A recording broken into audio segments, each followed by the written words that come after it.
Salut tout le monde, bienvenue ou re-bienvenue sur ma chaîne, je m'appelle Aliénor et ici on parle de couture et de mode.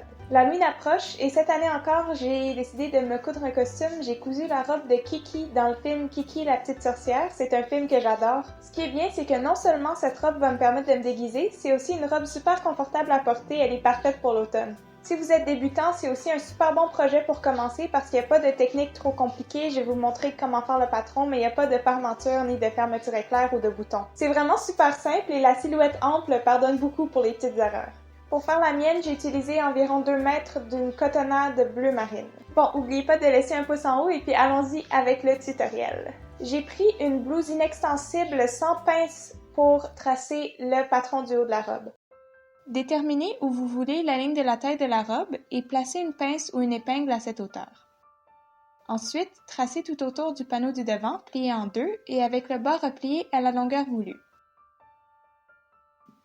Pour les emmanchures, j'appuie sur les coutures et je rejoins mes doigts avec mon crayon.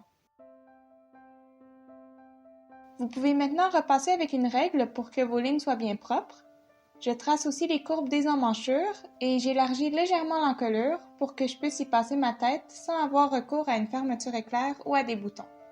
J'ajoute ensuite des marges d'1 cm le long de tous les côtés, sauf le long du milieu ici. Ensuite, même chose pour le panneau du dos, donc tracez tout autour.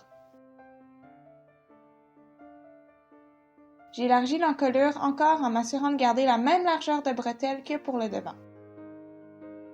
J'ai raccourci la ligne du côté pour qu'elle soit de la même longueur que sur le panneau du devant en l'incurvant comme ceci. Et dessiné encore des marges le long de tous les côtés sauf le long du milieu. Mesurez ensuite la longueur de manche que vous voulez à partir de l'épaule. La robe de Kiki a des manches 3/4. Tracez la forme de la manche de votre blouse et raccourcissez-la à la longueur mesurée. Rajoutez quelques centimètres si vous n'êtes pas certain. Ajoutez encore des marges le long de ces côtés.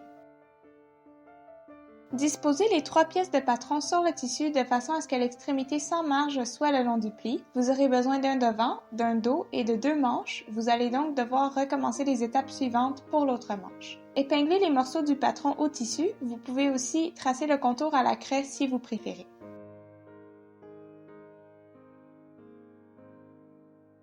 Puis découpez autour des morceaux du patron, pas le long du pli du tissu par contre, pour avoir un panneau symétrique par pièce de patron.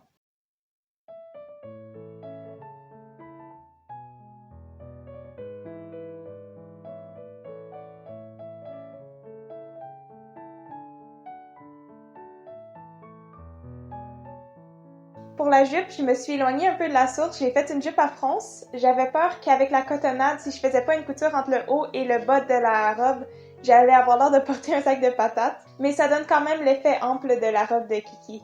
Mesurez la largeur au bas du panneau du devant et mesurez aussi la longueur que vous voulez pour la jupe. Ajoutez à cette longueur 3 cm.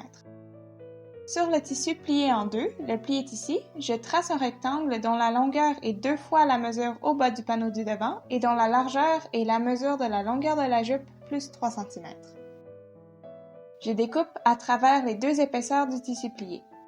Vous pourriez aussi faire un seul long panneau dont la longueur serait 4 fois la mesure du bas du panneau du devant, mais j'avais pas assez de tissu.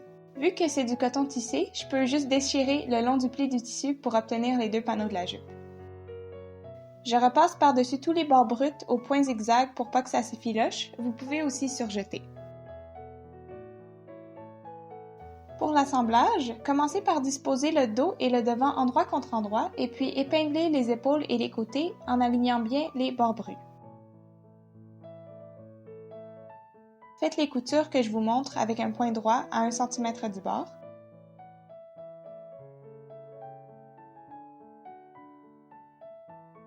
N'oubliez pas d'enlever les épingles au fil de la couture.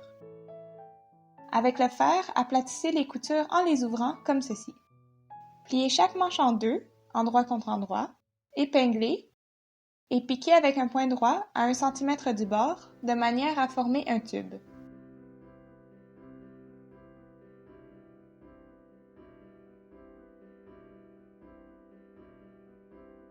Une fois que les 2 manches sont préparées, insérez-les à l'endroit dans l'emmanchure du haut qui est à l'envers. Les 2 endroits se touchent donc.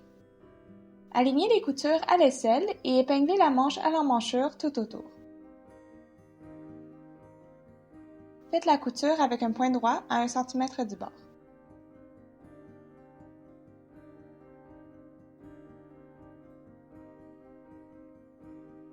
Voici ce que vous obtenez.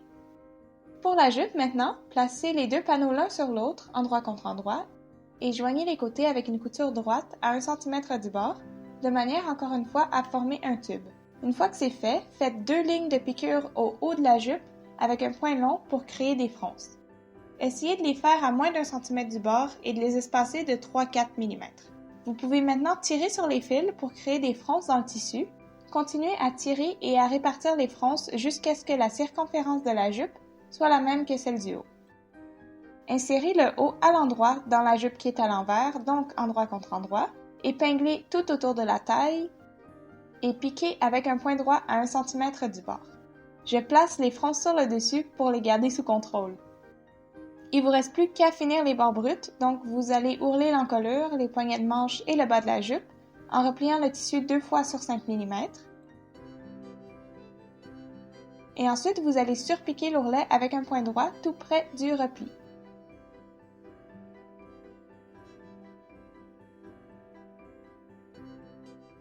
Et voilà, c'est terminé!